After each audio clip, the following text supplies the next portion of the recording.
that's the best way to sort of evolve, is to sort of get out of your comfort zone and wonder why you don't feel comfortable in this situation. Yeah. Well, what does that make? Why? Like, especially, yeah, explore yourself, Yes, explore yourselves. Yes, that's both physical and mental. So, in every way.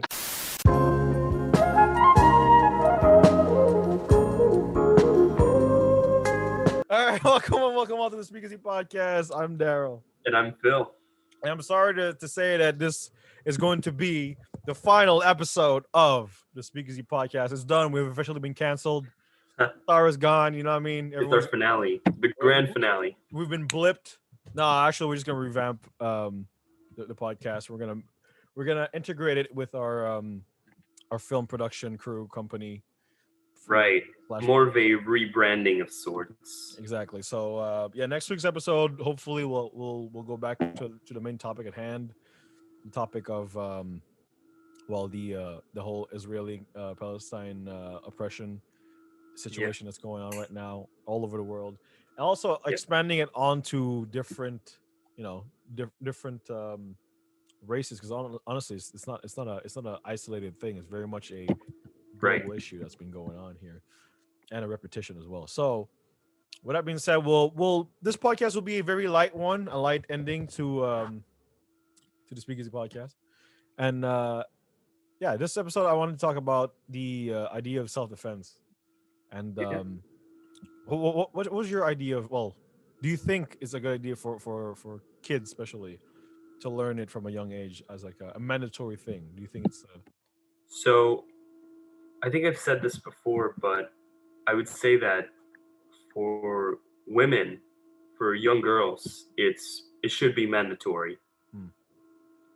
Because of how much more at risk they are.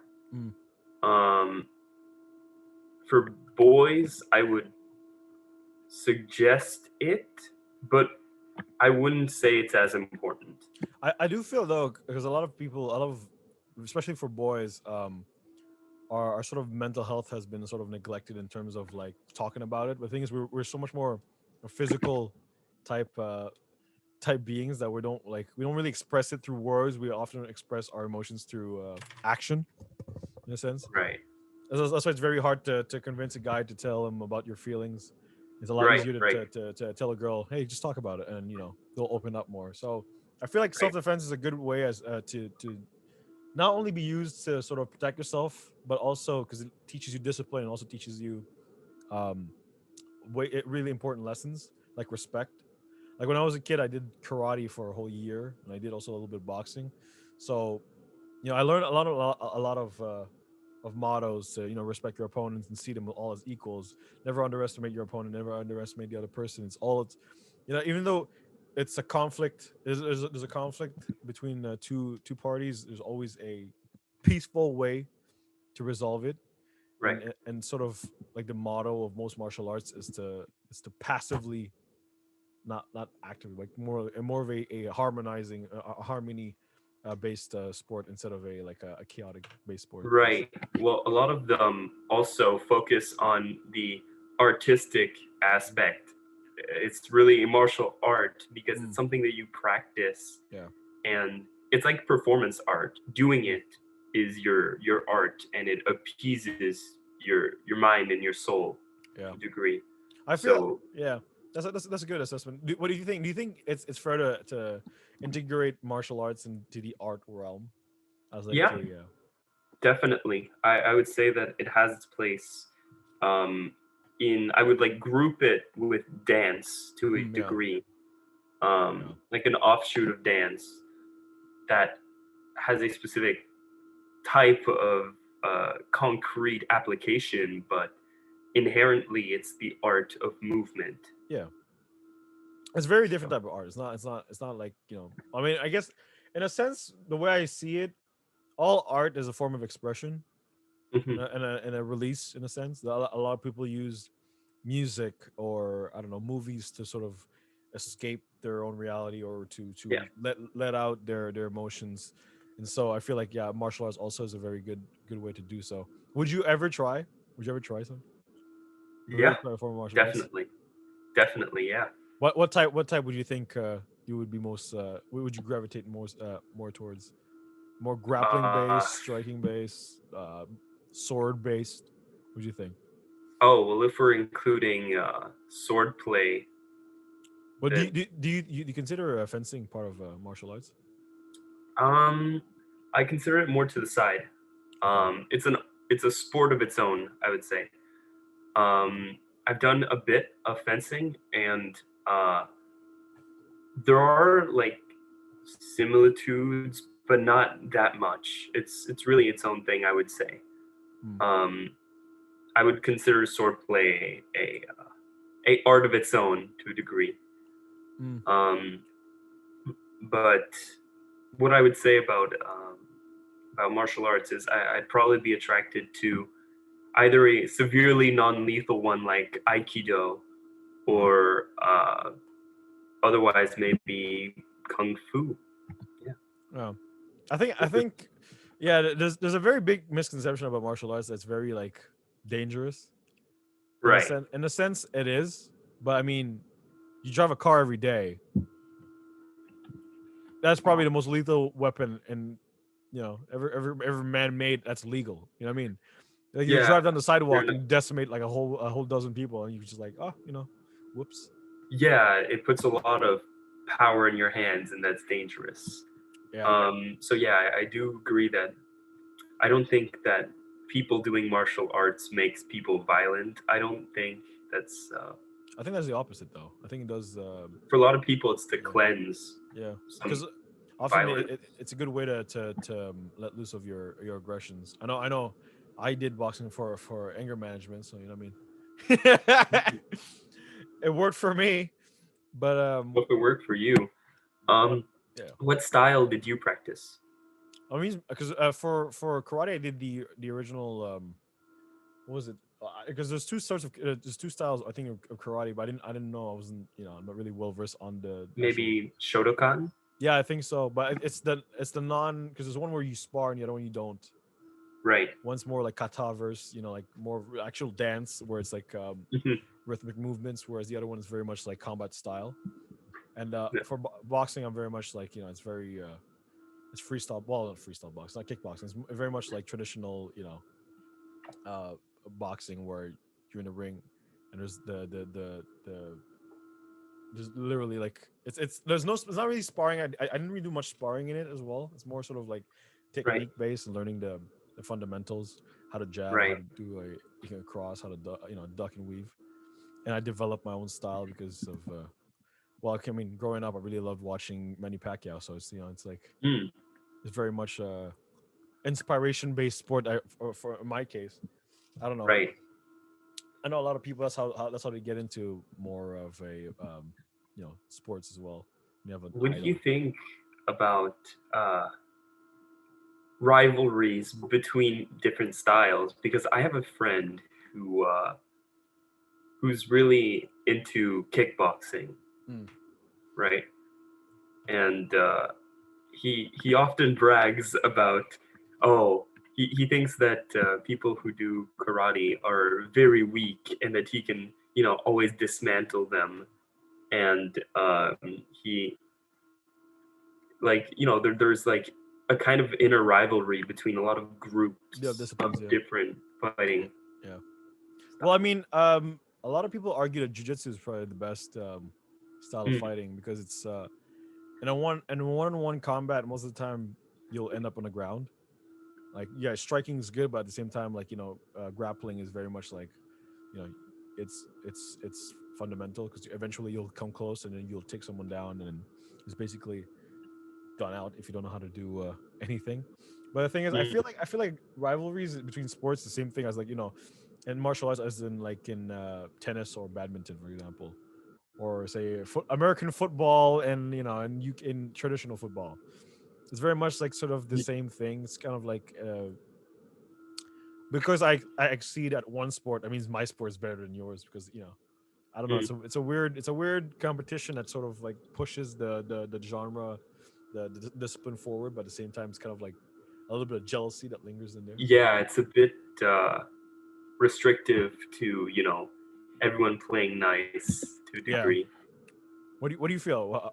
How do you feel about how about the rivalry between Right. Well, I think a bit of it is petty, mm, or it's more like a lot of people want to justify why they practice a specific style over another, mm, yeah, as if it's a pyramid of, some styles are just inherently better and better than others. mm, But I don't think that practicing any of them is a loss over yeah, another because it depends what you're doing it for, right? yeah. I feel like yeah, So, moving as moving as long as you're doing exercise, it doesn't really matter what kind, as long yeah, as or you're it's. just applying yourself at something. But do you think like martial arts should be integrated in school programs, like in PE, for example? Yeah, yeah, I think that could be an interesting idea. I think once again that would also serve the need that I previously mentioned Yeah. for girls to get that mandatory training of sorts Mm. for self defense. So I think it would be a good way for people to apply themselves in PE. Yeah, I think also it's because often enough, PE there's a big problem I have with school and the way that PE is set up. It's very much like it's very limited. There's Mm, like 1 hour. Before it was used to be 2 hours per, or like probably beforehand even was like 6 hours per week. Every single day there's always a PE class, or you do always mm, activities. Nowadays we're usually subjugated to like 1 hour of PE, which sort of brings a severe problem because a lot of people have, especially kids, have bad mm. habits of, of either eating disorders or whatever in terms of health conditions. And I see that, encouraging people to move more should be a top priority, especially in cases where, a lot, like America, for example, the obesity rate is pretty high, Mm.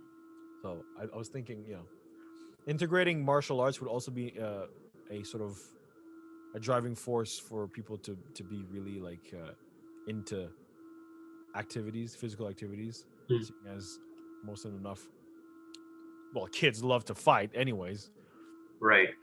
So Um, might as well teach them the correct way to do so. or you might as well like hone that propensity to battle Yeah, and put it somewhere productive, put it somewhere where they could be practicing their art instead of, having some pent up anger yeah. that could, harm someone potentially. Oh yeah. I feel like, well, this ties in with another topic I wanted to talk about as well. It's because seeing right now, summer's here, well, basically, Yep. and a lot of people have this sort of insecurities about their bodies and how they look and all that stuff, and like, it's very, that's very normal.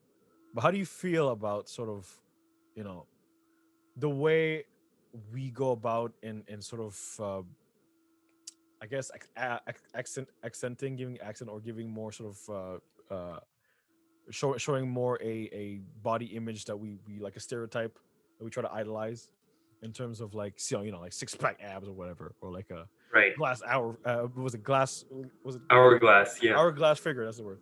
Yeah. How do you feel about that sort of, representation of how the idealistic way of someone's appearance? Right. So I think that's one of the most unhealthy things in our society. For both men and women equally, it's very devastating for the esteem that a lot of people hold towards themselves, Mm, and it's also that these ideals that a lot of people genuinely strive for, right? And it's great to strive for goals.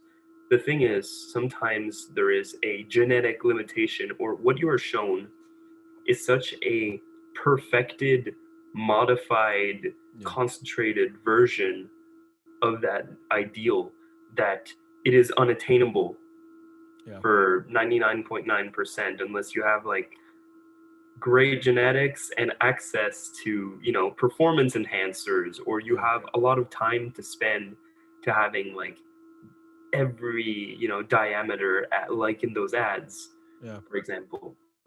But even So those ads are very much Photoshop. Like if you see like the exactly, they're literally yeah, impossible to yeah, attain. It's literally an impossible standard. that is enforced. And so no wonder that people want to, heavily break free from them nowadays, or are trying to rethink their presence. But yeah, that's still a big issue. I think it's yeah. It's well. The thing is, previously in like the podcast and previous episodes, we talk about this also. How often enough, depending on what era you live in, the ideal model, the ideal look Yeah, of either sex are very different. I say like in ancient Greece, or like in France during like the 1500s, it would be like sort of the big fat look, because it would represent your wealth and how much money you could buy for right, food and all that right. stuff. And there's reasoning behind all of these things. It's just that they're always, to a degree, an idealized form, Mm. right? And I think presently, the one from the last like 20 years is one of the most unhealthy ones there has Yeah, ever been. Uh, yeah, Particularly, yeah, for both men and women, it's yeah. I it's mean, the most unhealthy standards we've ever had to compare ourselves to. yeah, that's true. I mean, Um, especially for to actually have those sort of the look itself, you have to go through yeah, so much like it's rigorous not just training. the strength or the health. It's at this point, it's really The like appearance. it's plastic surgery levels Yeah, that are needed. It's completely bonkers. yeah. If all, yeah. And I I think know a lot of people. We know a lot of people that are like trying really really hard yeah, to attain these things, and then they don't, and then they give up, or yeah. they Spiral down. feel completely discouraged Mm. from doing anything because they can never ever match it, Yeah. Do and you it's feel that unfair. the us right now? Well, I think us being humans are attracted to a specific figure, or is it very much um sort of society based in terms of um, I would say it's society based. Yeah, it's ingrained from early youth. um, there are traits that some scientists would hold for men are factors of attraction, right? The yeah, same thing for women, factors that show that the bodies are developed, mature, yeah, and some would say capable of childbirth yeah, or taking care of children is often something attributed with attractiveness. But overall, the overall shape, that yeah. is completely like from its day, depending on the era we live in. Although I find it weird that um it could be a subtle thing, or it could be completely psychological. How whenever someone has big eyes, Mm. or like a drawing has really big eyes, like we have this association that's cute. Yeah, that's strange. It's a very weird thing. I was watching like a bunch of anime, and I was watching like previous arts versus now, because obviously there's a very different, the technology Yeah. advances. And beforehand, like the same anime would Mhm. have the same characters, but like one would have drawn like smaller eyes, and the other one would have drawn really big eyes. Yeah. And I tend to gravitate towards the one with like big eyes. That makes no sense.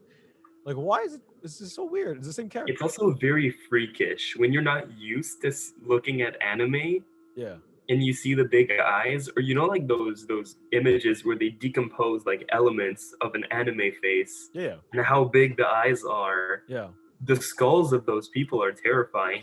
yeah. Yeah. I mean, They look like aliens. often enough when they represent a small, like a younger version of a character, they have really big heads but really small Yeah. bodies. So I find it really really interesting. That I don't know Yeah. if it's psychological. I don't know. What do you think? You think Mm. it's psychological? So yeah, I think a lot of it is because the eyes are very expressive and are an element to put people apart. Mm, Like in a TV show, in an anime in particular, uh, characters have varying eye colors of some sort, yeah, and it tells them apart.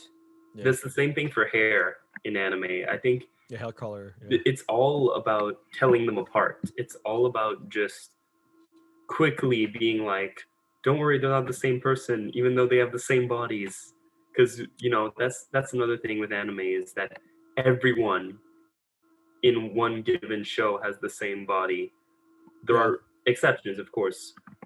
I'm thinking of like One Piece, for example, that is great at breaking that mold. One Piece is very like disproportionate in terms of the character creation. Exactly, but I like that. I find that more appealing to a degree. But yeah, most anime, it's one stock body type for each like gender, so it's very much like a binary But that's the look. thing that I find it interesting because it's depending on, like, obviously you would think different nations would idolize different types of body types, but Yeah. ultimately it's a very much a global thing where the idealization of a specific body type, the six pack abs or the muscles and the even in anime you have the main characters how all the time six pack abs.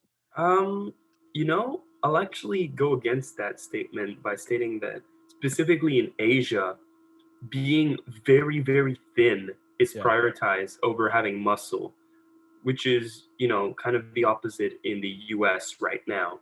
Well, yeah. Or in America, I'd say. The But West right now, in America's, the Schwarzenegger, the muscle frame.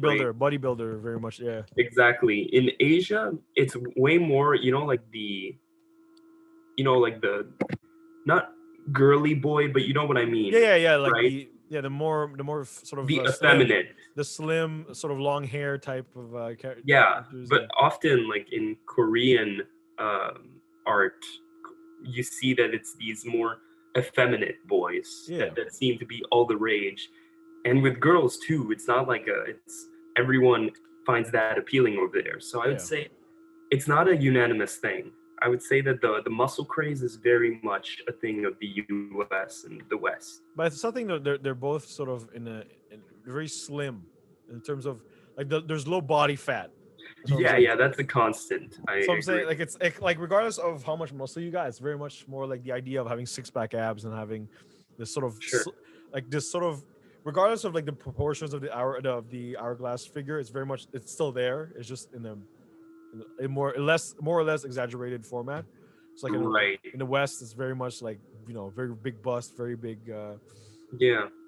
And then like there's a small waist in between. It makes like kind of a I don't know. I don't find that attractive at all. It's very sort of disturbing, to be honest. It's like I mean, even for women, if you look at like African cultures, many of them, I won't generalize, but many of them seem to like women who have more curves, more,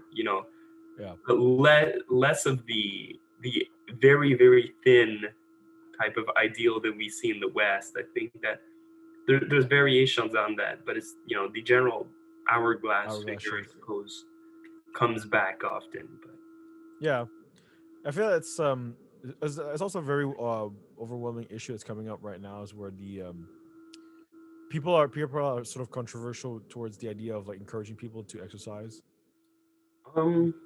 So I'll add nuance by saying I think it's rather lose weight instead of exercise. More like telling people that they have to lose weight to be of value. Like equating the loss of weight with exactly. Value. Yeah, I feel like that, and I understand why people are critical of statements that mostly from advertisements that tell you if you want to be beautiful you got to lose that weight. It's very much slowly drilling through their egos. It's just it takes a huge toll on people's self-image, and like I think it's about time that people start clamoring about it, to not be told that that's what gives them value. But at the same time, I also feel that if you're, it's very much a personal thing, though. That's the thing.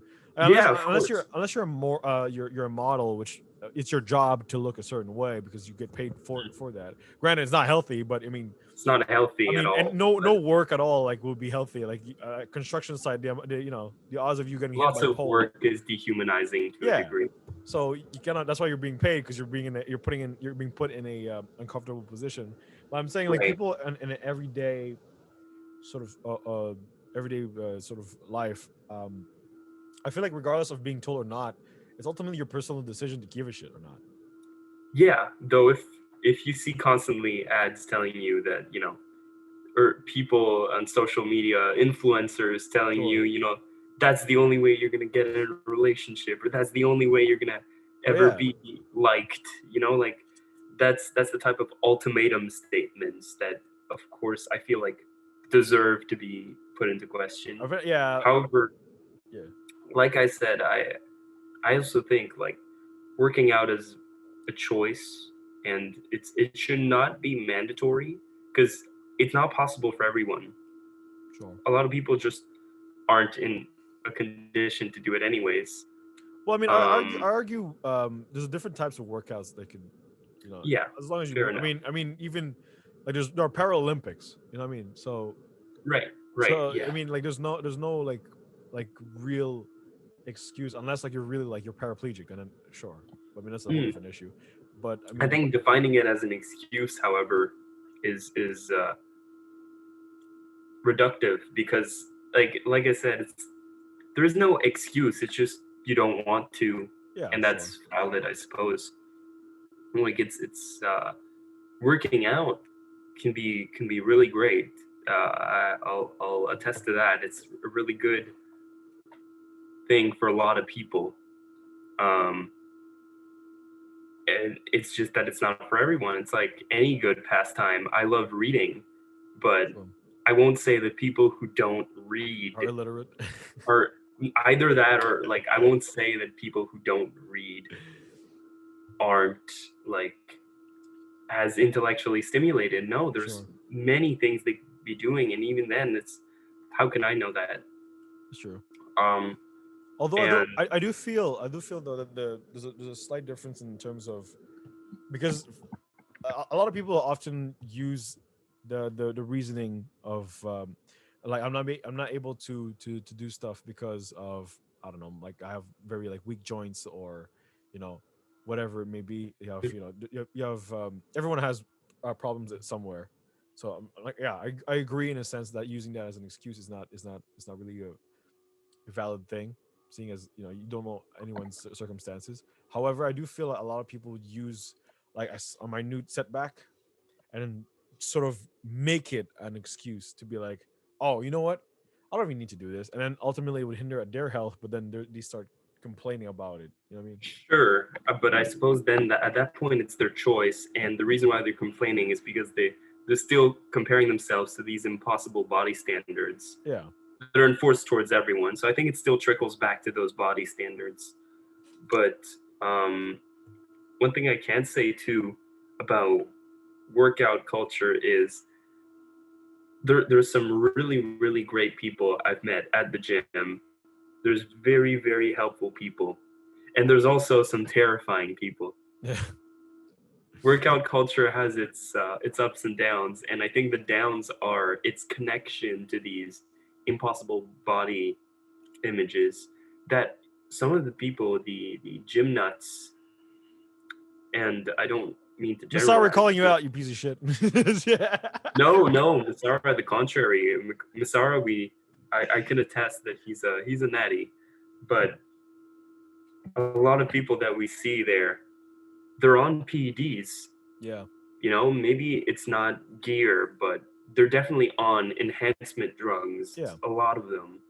And it's unfair to compare ourselves to them. Well, also, yeah, I also feel there's a big issue with performance enhancing drugs that Yeah. ultimately deteriorates your body later It's on. very unhealthy. That's the thing. It's like paying it's a devil's gambit Yeah, where you make a deal to, you're gonna look incredible, like to a degree that is not achievable otherwise. yeah, But in exchange, you're gonna be severely unhealthy. And you're also going to be the cause of a lot of people feeling like crap. yeah. So it's not a deal I would take. But I think there's also a big distinguishing where we have to sort of distinguish being healthy and also being a model and being Right. healthy. So like Yeah. Agreed. ultimately having having a regular routine that allows you to keep your body functional and healthy, not granted eat eat whatever you want, but I'm saying having a balance in your life to have not just you know carbs and all the garbage, McDonald's and all that stuff, and then like sit down on the sofa the rest of the day, and then whining why your back hurts, Right. versus being Arnold Schwarzenegger and like being competing at a Mr. Olympia. You know what I mean? There's a very big difference, a very big difference between those two poles. Yeah, there is a healthy in between for people who wish to work out, but Yeah, don't want to, you know, have heart issues due to their yeah, overconsumption of proteins. yeah. Because ultimately, having what was it? You're injecting yourself with a bunch of steroids and dopamine or insulin doesn't really help you long term in terms of It's not health at that point. yeah, It's it's ego. yeah, it's model. It's very much like Yeah. you're sculpting your body to make it look something, but it'll deteriorate your body at the same time. It's kind of like Yeah. any drug, anything. So Yeah. I do feel in a sense that that's why sort of going back to the original subject, martial arts is a good way to sort of stay active but stay also pro healthy, That's because true. you don't require you any strength because it's very technical If based. exactly, if you look at a lot of the best martial artists on earth, they don't look like The Rock. If you look at Bruce Lee, Yeah. Bruce Lee is very skinny. Bruce Yep. Lee, if I had Jamie right now from the Joe Rogan show, I'd say, Pull it Jamie, up. Pull it pull up. up a picture I of, think everybody knows what Bruce Lee looks like though. Yeah, regardless. We'll have Jay pull up a picture of Bruce Lee. yeah. But if you look at him, he he's muscular, yes, but he's not Hollywood ideal muscular. Yeah. He's reasonably quite muscular, but he's you could tell that he practices his body to sharpen it in a Yeah. sense, It's not to so that look for a certain way. It's very much to it's feel. to be effective, Yeah. not to look and be unhealthy, but look great. Yeah. But yeah, that's the idea. I'm just using Bruce Lee as an example. Maybe he's not the best example because he's also an actor. Yeah. I But mean, if we look at a lot of great martial artists, they're not known for looking like The Rock, you know? yeah. And I think also having implementing this sort of mentality of well, do you consider workout to be a culture? Of sorts, yeah. Of sorts. Because I feel like it's more, I don't know, not nowadays. Yeah, I feel like it's maybe just me. I don't know, but I feel it's very much less sort of enforced. I guess in like in school, people still ask you to like work out, but it's more in a healthy basis. Like it's the same thing as like following the four group element. Was it food groups? Like no one really Right, does it, but it's like a recommendation to stay healthy. You know what I mean? right. Like we eat way more meat than we're supposed to. Yeah. You know what I mean? Like like it's supposed to be like I don't know, like the size of your palm, like one But day. that's the thing about people gaining so much muscle. They're not supposed to be having those muscles. It's if you look at like soldiers in the previous like world wars and everything and all other previous conflicts, they're not these muscle bound freaks. Yeah, You know, they're less muscular than you and I. They look incredibly average, but you know that they were trained for a war. but I do feel like those, because back in the day, when you go to war, you'd stay there until the war would end. Whereas like now, you go Right, to right. But a you lot go of to war. pictures that we have are from deployment, Yeah, you know. but I And feel like you know, like we see them from profile and we see like but like, I feel like towards like the end of the war, yeah, they're really anorexic because like they haven't seen anything like aside sure from by like the end that's a yeah, different they story. haven't seen anything aside from like stew or some shit, and they're Right. like. That's a whole other But I story. do I do get your point. Also, it's very much like um it wasn't as, I don't know if, well, because nowadays we have social media, so that also complicates things, seeing, Definitely. seeing I as think it reinforces the body types tremendously. that's why Um, having a lot of following a lot of like celebrities is not really the ideal thing if you have like you know, what I think is the most dangerous for teenagers right now for their self-esteem is the projections of e-boys and e-girls. yeah, You know, these people that most of them have a lot of money to invest into yeah, yeah, these looks. it's literally their jobs of sorts is to be human human advertisements. Yeah. Um, and Electronic boys. yeah, so You you fake. know, well, yeah, it's unattainable standards for normal people, and even if they were attained, they wouldn't be healthy. Yeah. So it's not.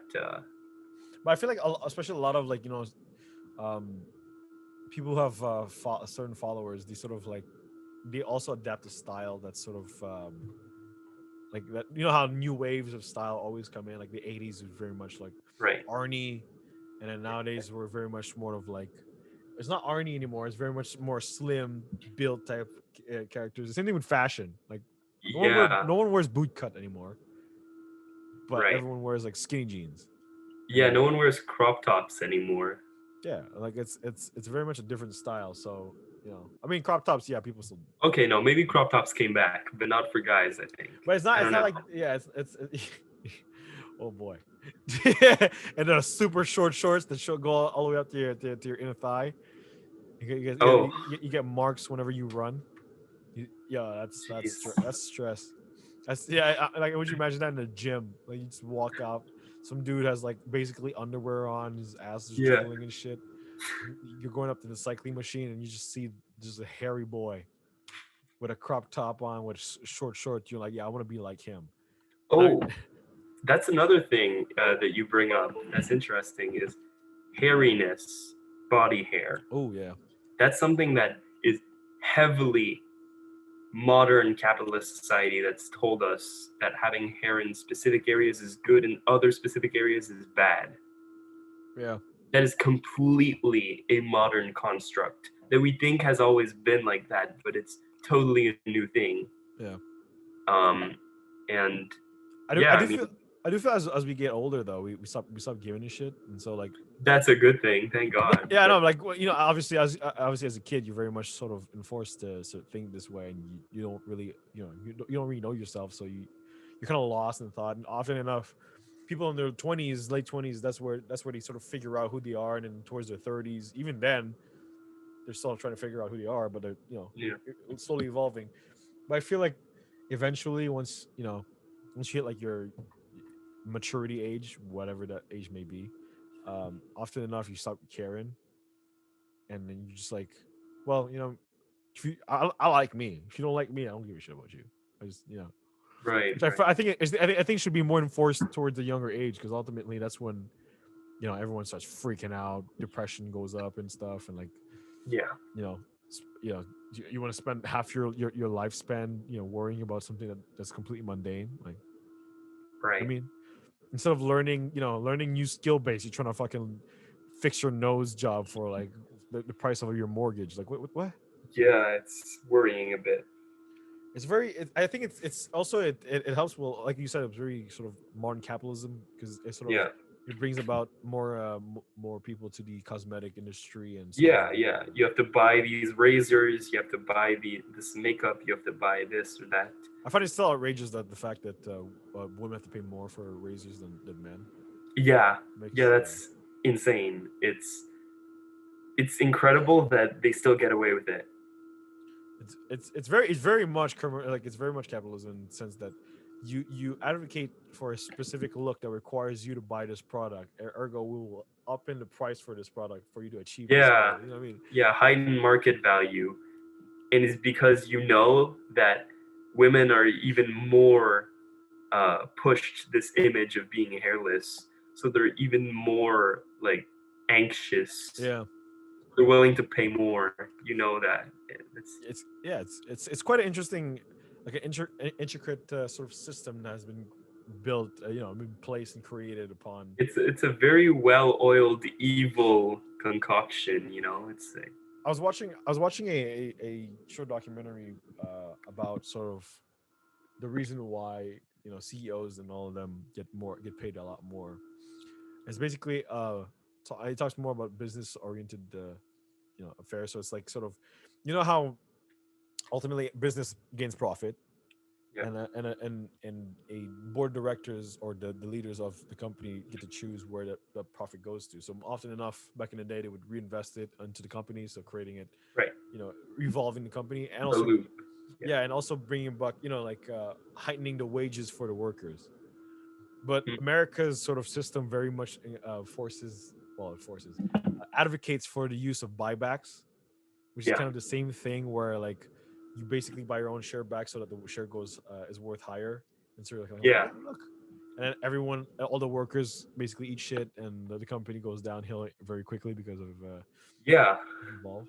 It's kind of the same idea where sort of look, like buy my product, but I'll sell it double the price that the other person gets to have. I feel like it's very sort of, I don't know, it's middle America. It's incredibly greedy, and it enforces the wage gaps, and it enforces the well the whole idea of either like worker and owner wage Yeah. gaps, but also the gender wage gaps concerning the whole razor issue. Yeah, I feel it's I think is I think I don't know. Do you guys do you think about the sort of the wage gap to be a like a rate or some more of the expenses? I think the wage gap comes more towards the expenses that either party has to sort of buy because I the think a bit of both because I think that's also because of the hesitance that a lot of industries create in their workers in sharing their wages with each other. You know, yeah like in a lot of workplaces, it feels almost taboo to like talk show about your yeah wage with another. That's just a tactic to make sure that you don't know how much they're getting paid, they don't know how much you're getting paid, so yeah no one knows if you're all getting equally paid. yeah So that's an easy way to, create to not have to pay as much for say a woman or so. yeah. I think that's a big source of Yeah, I feel like it's very weird because often enough you're kind of working the same hours, so like yeah, yeah, it's just that it's a weird it, financial like insecurity in a sense. yeah, it's a psychological warfare of sorts Yeah, where you're gaining in on the insecurities of some of your workers to yeah. not pay them as much. I do feel though that the whole idea of it sort of there's a lot of laws have been placed to sort of enforce no lack of discrimination and the Right. enforcing sort of equal pay and all of this, and treating either side, anyone or really every worker and employer the same way. But I feel like a lot of companies, especially private companies, get away with the lack of respecting the rules. And Yeah, I find it I find it very interesting because it's like no one because no one would lose money to sort of sue them. No one would like buy like pay a lawyer to go about and go on a civil court it's and complicated. The whole thing is that to be able to sue, you need money in the first that's place. what I'm saying. Yeah, Yeah. So it's kind of rigged in the sense because like the law is on the side of those with money. yeah, so even though you have evidence of your I get your the crimes that have been committed, because I know a lot of a lot of private companies have the lack like security sort of in terms of like the security of their employers. they're they're very much not secure, like in terms Right. of like there's a lot of dangers that could possibly happen, there's a lot of damages that could be caused, Yeah. and there's no coverage at all, there's It's no never disclosed. yeah. Yeah. And so like it's I mean in my work, my field, for example, there's a lot of there's a lot of knives involved, there's a lot Mm, of saws involved, so it's very very easy for someone to lose an arm yeah. or lose a I can finger, imagine. and like there's no security there, it's just like just don't go near it. But then it's like you're kind of surrounded by it, so there's no You work around it. yeah, so it's just bound to happen, but yet it's just like it's very normalized and very sort of like it's part of the It's part of the job. Just do it. It's very much. Yeah, you're right on the dot about that. It's like I've worked somewhere once where I was expected to be next to something, and part of the work attire was short sleeves, right? Yeah. But I had to be putting my arms through something that was piping hot, Yeah. something that was past the boiling point. Yeah. So of course, at some point, It's gonna my get hot. arms would touch the thing, and I'd get some pretty bad burns. Yeah. But I was told that's just how it is, even Yeah. though it's not in the job description, even though it's not, you know, Yeah, speaking of job description, I find it quite interesting how like the job descriptions often enough, like when you go on like job requests like LinkedIn or whatever, you find a job and underneath it there's like requirements of, I don't know, 10 years experience or whatever. I find it quite interesting how like jobs that require you to like in order to learn experience, those same jobs require you to have already experience ahead of yeah, time. You know what I mean? So it's very hard for like people who go fresh out of university or something or college to sort of find jobs because they require you to be, impossible. yeah, Technically speaking, it's impossible to get into the workforce. You yeah, need theoretically you can, yeah, yeah, theoretically on paper you can't. yeah, You just get lucky every time, and they so happen to need someone and they'll take you, yeah, or well, they know that you're overqualified, so they'll take you anyways yeah, because they just need someone at that moment. yeah. It's technically we have a system that doesn't lead you into jobs, even though the entire purpose of the education system is Yeah. to lead you to jobs. At least our education system is all about that. Yeah, well, I mean, it's the same thing as we were talking about earlier in the podcast, well, in the earlier episodes, where basically the academia sort of creates workers, right? Yeah, They just say workers, they don't enforce people to be entrepreneurs and be their own leaders because, critical thinkers, yeah, because obviously, reshape society. No, they want them to yeah, fit into the mold. be Yeah. like sheep, you know what I mean? Because obviously, if the more sheep, the more sheep you have, the more, more Um, I've profit you get.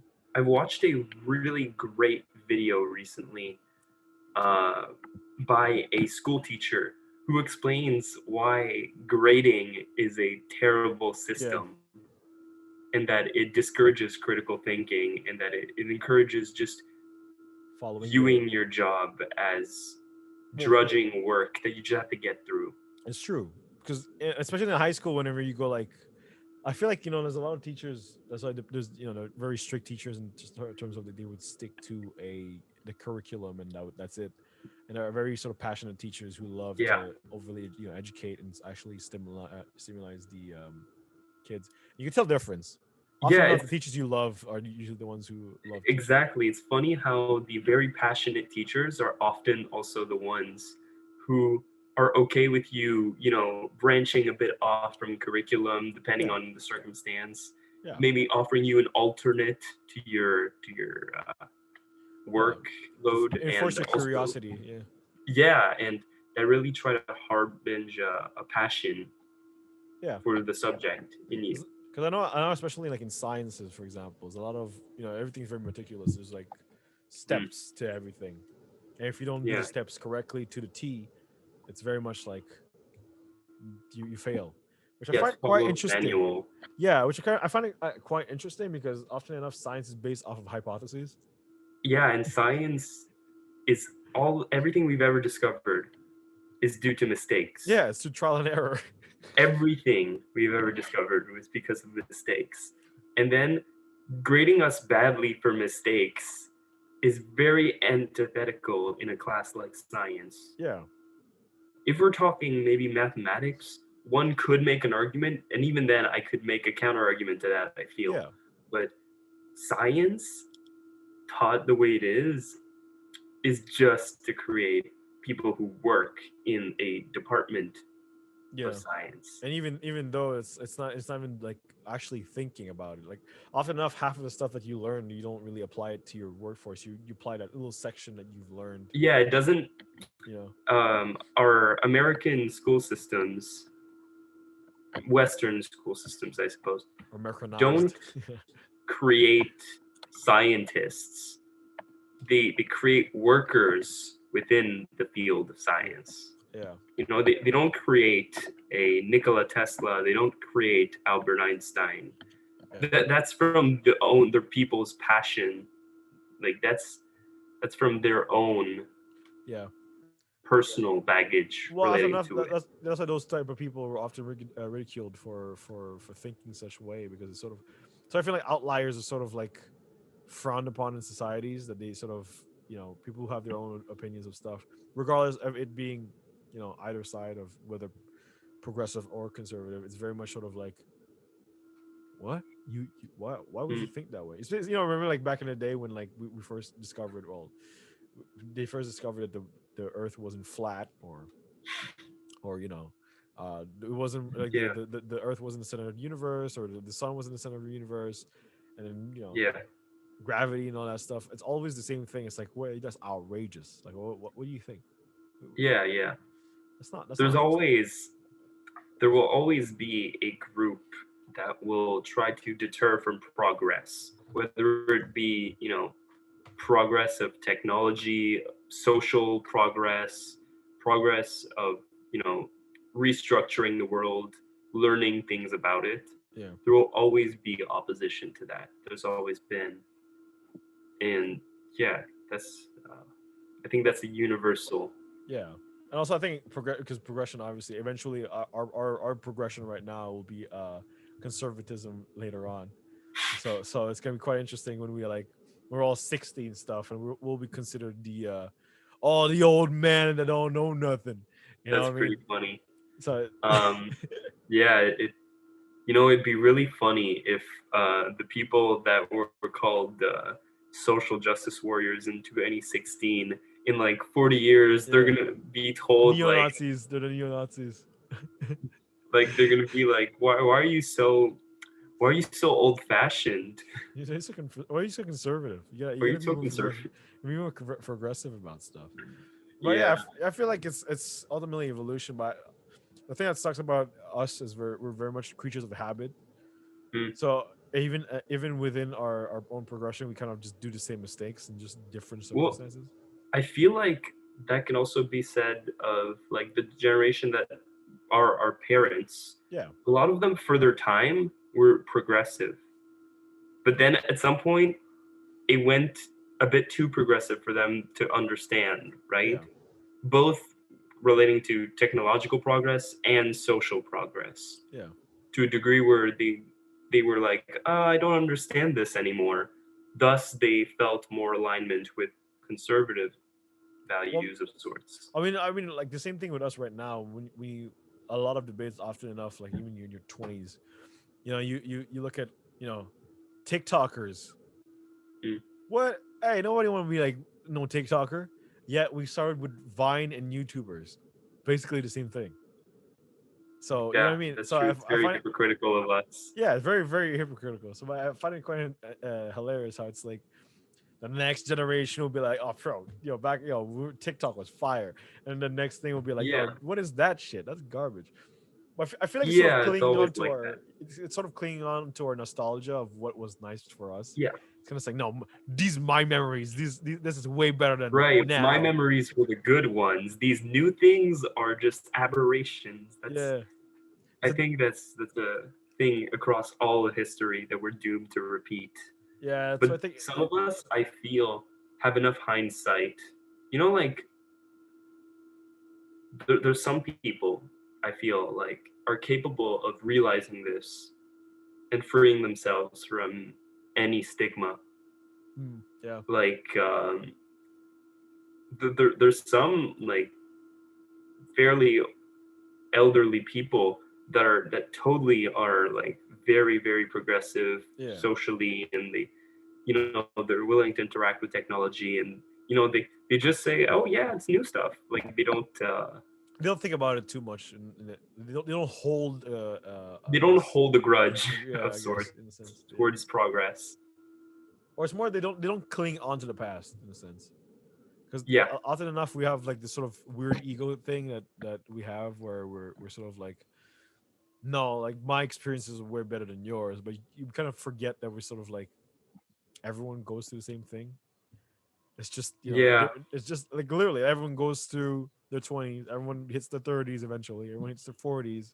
So I feel like it's sort of like the same thing. It's just a very much an ego thing where saying like, oh, no, my experience of my 40s, my experience of my 20s, my experience of my youth years were better than yours. Like we had this, that, and this. What do you have? Yeah, Like, even in it's basketball, the same there's thing. even like, yeah, in a lot of kind of rhetorics, there are things like this where like, oh, back when I was a kid in the 40s, we had real men, or Yeah, oh, back in the 80s, we had real men. yeah.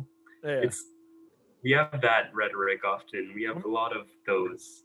Interesting point. Back when I Yeah, back in the day, we used to do things different. Yeah. we used to have real things when I was young. It's always that. But what do you think? What do you think about the real man prospect? What do you think about the Well, it's a sort of complete lie. It's completely fabricated because, like, as we've stated earlier, soldiers were not more buff, didn't have more testosterone. You know that actually people have more testosterone every generation. yeah, We are more manly, but if manly is the definition of like testosterone, right? We're more manly every generation, yeah? technically. So there's no measure in which previous generations were more real men. A There's real man. nothing like that. I'm the There's no real stat. man. It's like every single year you'll have a competition between the most amounts of what was it testosterone and estrogen. Like, Yeah. look, we are real men and women. Y'all trash deformities, trash, beauty god. Yeah. I think the reasoning behind those who often make the real men back in my day arguments are, conservative types. Yeah, And so they kind of fabricate this false history. They kind of paint their history different, saying like, oh, back when we were kids, everyone looked like in 300. yeah, yeah, 300, for example, is a very stylized. It's based on a comic book. It's yeah. not realistic in any way, and it's It's a not Zack trying Snyder to be. movie. It's a Zack Snyder It's movie. not trying to be. That's the thing. But some people really think that all the Spartans had crazy abs and looked like that, and they Yeah, think and that is very manly. So they think, yeah, yeah. that they believe that, and or rather they want to believe that to reinforce their beliefs, Yeah, right? And so they tend to say nowadays like, oh, men are less manly than they used to be. It's just a way to say, oh, I don't like people, men not being manly. They don't like effeminate men. They don't like. well, they don't like emotion. They don't like. They don't like. Yeah, they don't like things like men being emotional, They don't. being They don't. They honest. don't like. They don't like the man that doesn't correspond to their idea of what a man is. Basically. Yeah, and deep down, it's also because they don't like homosexuals. It's because they don't like Yeah, all of that. but the same thing with It's their women as way to well. translate that in a like not offensive. It's Yeah, like it's dog whistling. It's a way of saying it without saying it, yeah. It's a passive aggressive. right? Yeah, exactly. Like it's a way for them to say it without getting canceled Yeah, for being homophobic. yeah. So I feel like it's very yeah, toxic in the sense that sort of like very. it ultimately not only hinders everyone else but also hinders you as a And themselves, because yeah it keeps them closeted emotionally, yeah and or it just represses themselves. They just don't realize it because they're so in a subjective bubble that they've yeah built, like where they've recreated their own history. And yeah that's a staple of nationalism, of hyper nationalism in a lot of countries throughout history. They reconstitute their history, they make it up, like yeah they color it in a way to serve a narrative yeah. that reinforces their beliefs of their nation being great. That's the same thing we've seen up till today. Well, that's why I think a very very big thing as a topic I wanted to talk about for the for the next podcast, but we could address a bit here. The idea of nationalism, the idea of like who owns the land. I think it's Right. complete BS. Because Yeah. one, we don't live long enough to fucking possess anything. Two, Right. It's bullshit. two, we're so diversified genetically that we can't claim nothing. We can't say Yeah, that, this is our land because we're settled here. Like freaking 2 billion years ago, 2 billion, 2,000 years ago, there weren't fucking other settlers here. Like, you know what I mean? It doesn't make no sense. So I feel yeah, like the conflicts over like nationalistic approaches, things like obviously here, the natives, we stole the natives land, and obviously the French be like, yeah, this is our patriotic, we yeah. That colonized is this. very short-sighted. And then the British obviously stole it, stole it, and it's like, no, this is our land. We were here first. Completely forgetting that we stole it from someone else. You know what I mean? So it's Yeah, kind of like, yeah. I can get on a whole tangent about like French nationalism here. That's a whole can of worms. But yeah, it's often just very short-sighted views on history. yeah. A very, Eurocentric view on history most of the time. Well, it's the same thing that we were talking about earlier. The rivalry between martial arts disciplines. It's basically the same thing. It's like saying, like, my team's better than yours. Right. Like saying, Yeah. like, like, it's like, oh, we own it for we took it first, but this is ours. It's kind of like, Right. Well, it's petty, and it's it's childish. It's childish. it's always untrue because they always have to, create a narrative to their Yeah, history obviously. to back up their stuff. And So it's obviously they're gonna propagate a narrative all over the place through education or whatever it may be. propaganda, yeah. So, and often, through changing education by censoring what can be talked about in their education. Yeah, I Like mean, the U.S. right now, the GOP is attempting to pass a law so that they don't talk about slavery. yeah. That's them attempting to do that. I'm fairly certain that law will never pass, but that's exactly what those previous countries did. And they do it in the name of censorship of to not traumatize the kids. It's always the Yeah, same. It's always the same BS. Where it's sort of like, yeah, we're doing it because it's censorship. You know what I mean? We have to. it's the same thing as those Karens who say like, It's barbaric. "Oh, I don't want my kid seeing a gay person in their cartoon." Think Oh yeah. about the kids. What What do you about? mean? How does that traumatize your kid? Yeah, Who I think cares? it traumatizes them really. It's just them. They're Yeah. just trying to project to make sure their kid only sees straight people. So to make sure, it's like, I mean, like this. I think they're like sort of scared of because obviously kids will ask questions. So why are yeah, two men holding hands or whatever, and or like why is the not black even if man? if they're young enough, they'll never ask the question. It's never gonna have to be brought up in like an ideal world where that's already like Yeah, obviously when where yeah, it's if they saw normalized. everything, they would never exactly, and they desperately don't want it normalized. Yeah, I feel like it's very sort of like it's sort of propagated a sort of weird message that there's an ideal way to look at things, and this way of Exactly. looking things is the right way. Yeah. There's a very sort of it's a very dangerous. I mean, obviously you could see right now as many conflicts coming out, rising up about of this whole weird narrative of we claim our land, you people are bad, and then obviously everyone has to Right. get involved because we're all geniuses, right? We know what the fuck's going on. Yeah. So We all have a reason to get involved yeah, for some reason. we're all smart, but it's like the human hubris that like it's just so like we're so cocky in the sense of like once we have a little bit of power, we feel like we have it's our responsibility to make things right when it's just complete BS. You're the one who caused the wrong. You know what I mean? Yeah, it's just intervening in order to, reap a profit. Yeah. So I feel like it's sort of hopefully our generation. It's like I think every single generation says it, but hopefully our generation ultimately gets enlightened ASAP. And Yeah. yeah, I was talking about because I posted last episode for the Israeli Yeah. Palestine oppression and the sort of the dynamics that's going on right now between the two parties and like the endless needless killing and the very Mhm. much sort of apartheid state going on over there. Yeah. I feel like a lot of people were talking about how sort of it's sort of because I was watching a couple of news from different outlets. So I was watching CNN, Fox, and all of them, and I was watching also like Vice or whatever, Vox, Vice, and I was watching like I was trying to contrast everything. I wanted to see what was going on either side. To, and it's quite funny how very much it's like one side is like our allies are being terrorized by the bad group, and we got to help them. It's our duty as Americans to help them. And you have the other side just like literally delivering how it is. It's like Yeah, saying it bombs how it is. bombs are coming in and people are dying. It's kind of like, no, look, Yeah. you started this.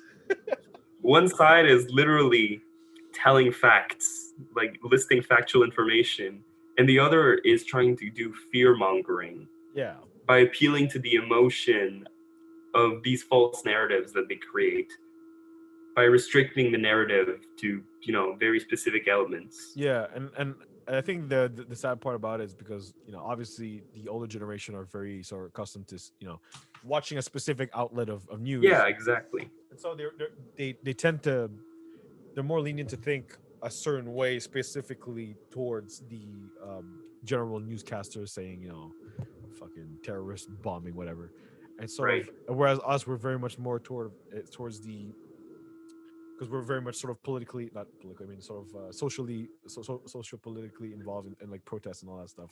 We want to Yeah. sort of learn more about the actual facts and actually go Yeah. more into depth. And we want to make up for the mistakes of the past Yeah, generations. so it's kind of like there's a very big dichotomy between the two, and it's like Yeah. special. So I feel like there's a very big issue between like parents and their kids talking Yeah. about an issue like that, because it's sort of like one believes one thing, the other one believes the other, and Yeah, you can't have a yeah, civil discussion without and often enough they're both very emotional about something. yeah, So there's no like leeway, or there's no like it's open it's almost dialogue. impossible. Yeah, there's no open dialogue between the two. Yeah, it's very difficult. And that's why it's so rough for a lot of kids too. Yeah. So I feel like we should encourage open dialogues and encourage Definitely. talking about stuff that's taboo, and really going to depth and not being worried or scared about the repercussions. I The know re- obviously you want as a possessive type of person, you want your kids to think a certain way, but at the same time eventually your kids will grow up and to think their own way. So it's kind of like yeah, understanding why they think that way would be, I think, a better right. thing than saying, "No, you're just a piece of shit. Yeah, I know better than you." You know what Right, right. I mean? Understanding. That's why I think it's the key for any major conflicts to really have an open dialogue without all the BS, without all the corporate BS and all the you know fucking I want this area, I want this territory, I want this ally because the future will whatever. Like we have enough bombs to blow ourselves up 10 times over, so I think we're good on that part. I mean, Yeah, if anyone declares war, we're kind of all fucked.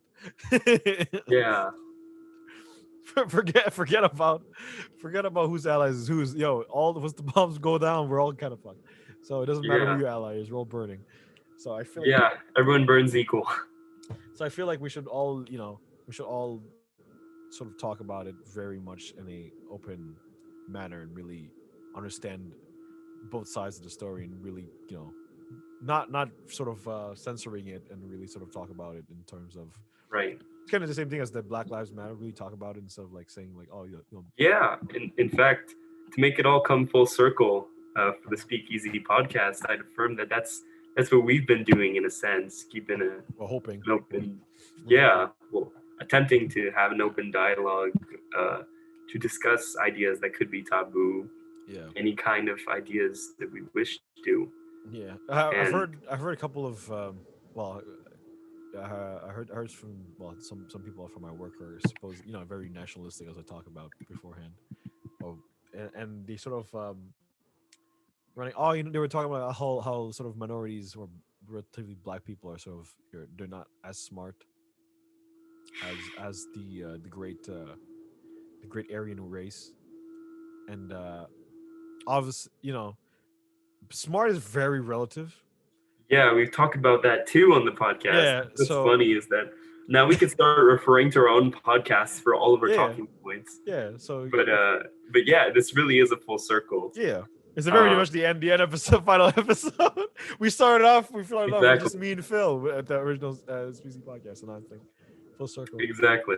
But I feel like also because the system is very much implemented to sort of enforce the poor to be, to not be educated, and to enforce the rich to be highly educated, which is kind of like the reason why university costs so fucking much for no reason. Right. You know what I mean? Yeah, and the value of a diploma is because of its rarity. Yeah. So I feel like it's very much it's really you really have to educate yourself in a sense of like understanding the dynamics between the world and how actually more complex, but not really. It's very, very simple. Yeah, it gets simple to a degree. Who the good guys are can be very simple once you expand your view. And also the motives for the bad guys for doing what they're doing is very, very simple. Yeah, ultimately it's like, greed, hate. It's very much sort of like I want to retain my place on top, and I'll create a system to sort of favorize my people over yours. Yeah, and I'll do anything I have to achieve it. Oh my god, we are in a simulation. Yeah. There you go, full circle. We had a whole episode on simulation as well, on conspiracy theories. Yeah, so we're getting all of our full circle milestones all of our loops in. But yeah, so for the last episode, I guess the last episode we'll see each other again next week, just a different name. Yeah. But hopefully we could just encourage people to have open dialogues and really talk about stuff and really go to the depths. Open your hearts. Look at yourself in the mirror. Yeah. And ultimately, I think the biggest thing is also to ask yourself the questions that you fear the most, and wonder why you're too scared to ask you those questions. You know what I mean? I feel like that's the best way to sort of evolve, is to sort of get out of your comfort zone and wonder why you don't feel comfortable in this situation. Yeah. Well, what does that make? Why? Especially explore yourself. Yes, explore yourselves. Yes, that's both physical and mental. In every way. So yeah, I guess we'll end it here for the episode. I'm Daryl. I'm Phil. And stay tuned. And this was the Speakeasy podcast. This was the Speakeasy podcast, but we'll be back next week under the New Crown podcast. Let's get it. And we're also coming out with some merch later this year on the same brand, and New Crown Productions. Subscribe. Oh yeah, subscribe, and also follow us on Instagram. And at the same time, we're also releasing a couple of films coming out later this year, and we're shooting some more stuff in the end of the year. So, a lot of things to come this year. So, stay tuned. Stay lit, stay well. Yeah, we'll be back. Take care of yourselves. We'll be back next week with 2 new guests. Hopefully, Misara comes back next week. His internet's shit. Yeah. So, but yeah. Anyways, peace. Bye.